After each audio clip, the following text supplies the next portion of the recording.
Good morning. Thank you all for coming out. The Statesmen coming off a 42-20 win over Florida Tech to cap an 8-3 regular season. Will make their 9th appearance in the NCAA Division II football championship playoffs. They will face off against CIAA opponent Bowie State. Bowie State 9-1 on the year, a 6-1 record in the CIAA. This will be the first meeting between these two schools in any sport. The Statesmen are 5-0 all-time against teams from the CIAA and are 3-0 in postseason play against teams from the Central Intercollegiate Athletic Conference. The Statesmen will be going against a very high-powered offensive attack as Bowie State is entering the game with 582.3 yards and 56.4 points a game, one of the top offenses in the country, led by junior quarterback Amir Hall and senior running back Robert Chesson, a couple of their key weapons on offense going against the Statesmen defense. We talked about the Statesmen making their 9th appearance in the football playoffs, 14-7 all-time, including a couple of trips under head coach Todd Cooley. And with that, we will bring up Delta State football head coach Todd Cooley to make an opening statement and answer any questions that anybody has. Appreciate everybody being here today. Obviously, we're excited about getting back into the postseason play. I think it was a lot of effort on our part. I'm very, very proud of this group of this team. Our family has done a really good job sticking together this year. I thought we played one of our better ball games on Saturday. Was real excited about the last 3 quarters of the game. Obviously, the first quarter wasn't very good, but we were playing against a really good opponent in Florida Tech, who was a postseason team a year ago. But I'm really pleased with how we've played to this point. But now we start back over. Everybody's 0-0 at this point. We have a tough draw going to Bowie, Maryland, and they're a very good football team, and they've been doing it for a number of years. Look at what Coach Wilson has done there the last few years. They've been right at the tops of their league every year, and they are very, very explosive on offense, as Cody just mentioned, and they're very good on defense as well. They're only giving up 319.4 yards a game defensively. They got some really good pass rushers. They play very good man-to-man coverage. They've got a lot of ways to hurt you offensively. They spread you out, and the quarterback is a very special player, and running back can hurt you at any means, and they got a lot of good receivers that they throw to. So definitely got our hands full this weekend, and it's going to be a tough challenge. But we're excited about getting a chance to play another week, and we're going to go up there and try to put our best foot forward and play extremely well. No questions? We can wrap it up. As far as right now, of course, I know we've talked about this a lot of weeks, but right now, this chemistry on the team, there have been times where, of course, here lately, y'all had some guys injured and guys stepping up. Just talk about how important that next man attitude has been for y'all's team. Well, I think it's important for any team that's still playing at this time of year. I don't think our injuries are any more significant than most teams right now. Andy, we did the math. Our guys came back to campus 2 weeks. Voluntarily, they came 2 weeks prior to camp. We had a 2-week camp. Now we've played 11 straight games. So really, I think we've been together now for 16 straight weeks. It's a lot of banging, a lot of tackling, a lot of blocking during those times, so can't just think about the game. Think about what you do in practice on a daily basis. So injuries are part of it, and I think when you have what you think is a good program, and I think we're a good program, you're going to have other guys step up. And I think this team is just like I said from day one, there was something different about this football team, and now we get an opportunity to go play a team that on a national scene that's put up some very big numbers, and it's going to be a tough challenge for us. We understand that, but we get a chance to go kind of showcase what we can do out of just the Gulf South, so to speak, and hopefully we'll be up to the challenge. We're going to we have to keep this game extremely close, make it a 4-quarter game, and hopefully we'll have a chance in the 4th quarter because they're very dangerous and explosive. When you look at those offensive numbers, what specifically do your defensive guys have to do to exploit any weaknesses that they might have? I think you got to leverage the football really, really well. You know, when you got to limit big plays, and it's hard to do against them. You know, but they get you out in space so much. You got to tackle in space, and you got to try to force some negative yardage plays and keep them behind the chains as much as you can. And you know what's a lot of people understand is you think of the throwing and the throwing and the throwing, and they're really good. Man, they run the ball really, really well. So you got to try to take that away. And to this point, we've done a pretty good job of that this year. So hopefully we can do that again. But it's going to be very, very tough, as we all understand. As far as going back to the team anytime you got a playoff team like this, there's got to be a lot of little things go right.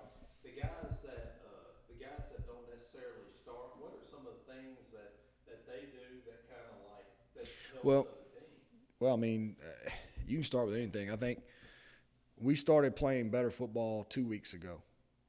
Going into North Greenville, we started playing some really good football. I felt against North Greenville and against Florida Tech last week. We played really good football, and I think the reason being was our practices became better. We went back and our scout teams, the guys that you don't even know about, the red shirt guys. I mean, we've got, in my opinion, we've got an entire red-shirted defensive line that I think has a chance to be special one of these days if we can keep them all together. You know, keep retaining them and make sure they're academically here, go through spring.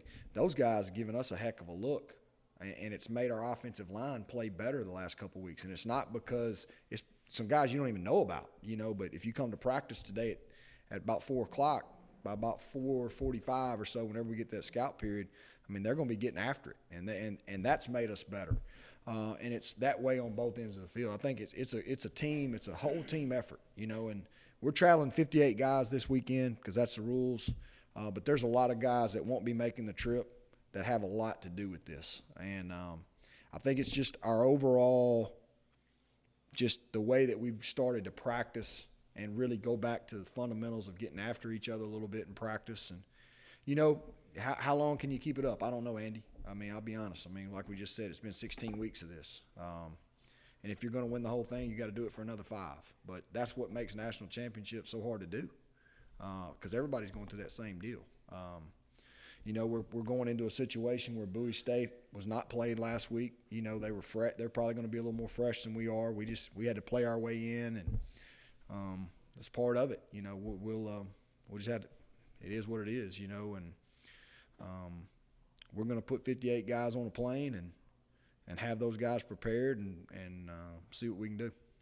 You mentioned 2 weeks ago was also the first time you had the coordinators on the field. Would you just talk a little bit about the advantage that's been for you all, or what's different? Yeah, I mean, and that was something they wanted to do. You know, I asked Joel about it, and he thought about it, and he talked to his old lineman, and they said they wanted to do it, and Jerry had said that he wanted to come down, and I just think there's a little more energy over there right now on the sideline. You know, I think it kept us going the other day when we were down 13-0. You know, those guys are great football coaches, and I mean, everybody on the sideline is doing a great job on both sides of the ball. You know, Kelvin Green does a great job down there. Jesse Thompson, they've got great demeanors on the offensive side. Jonathan Fletcher, I think, is a great coach. Tyler Hasty does a great job. You got Patrick Bethley over there who has played here for us and has got a real good demeanor. So all the guys that are down there are doing a great job, but I think it just helps when your coordinators, they've calmed them a little bit maybe and brought a little more fire in it, and I know we've played better since they've both been down.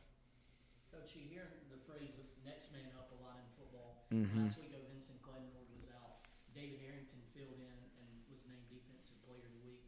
What did he give for your football team? Oh, he gave a lot. You know. He's a good football player. And like I said last night on the radio show, he's a statesman. You know, he knows how important it is to play at Delta State, you know, and it was a big moment for him, you know. And Ovenson's going to be back this week, but now we got them both healthy, you know. And I was messing with Ovenson. I said, yeah. I said, what did you wonders for your shoulder was Dr. David Harrington out there making all those plays. So now you felt like, hey, I better get back. So Wally Pipp, man, you just never know, you know. Next man up, you might never get back in there. So it's a lot of when you got competition and things like that's what makes your team and better. And when a guy gets his time to step up and shine like David did, it's really special. These last 2 games, offensive line, is this the best you've seen them in your Yeah. Delta State? best we've played since earlier this year. I thought they were really dominant early in the season.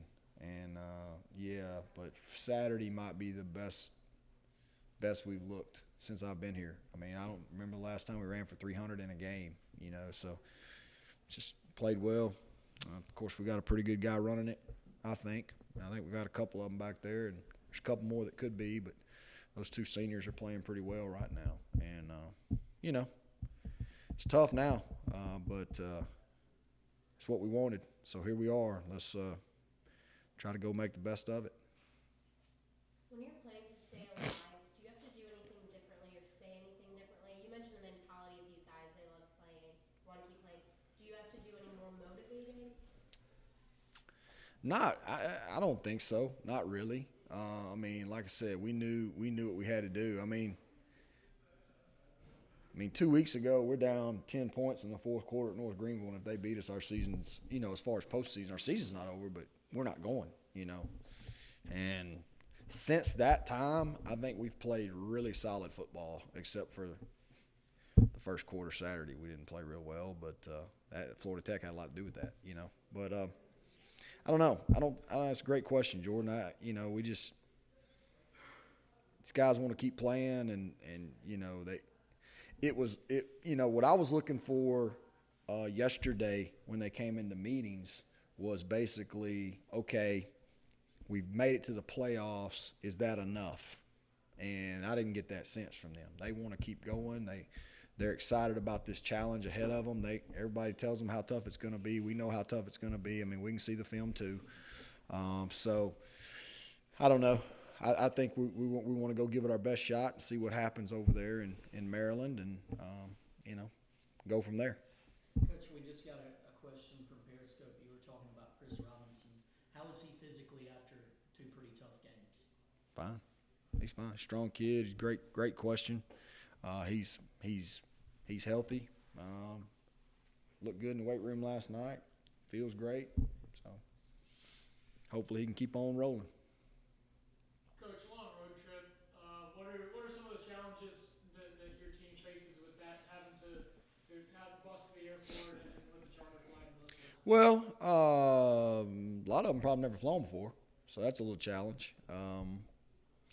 Playing in a new state, probably going to be a little cooler than it is here.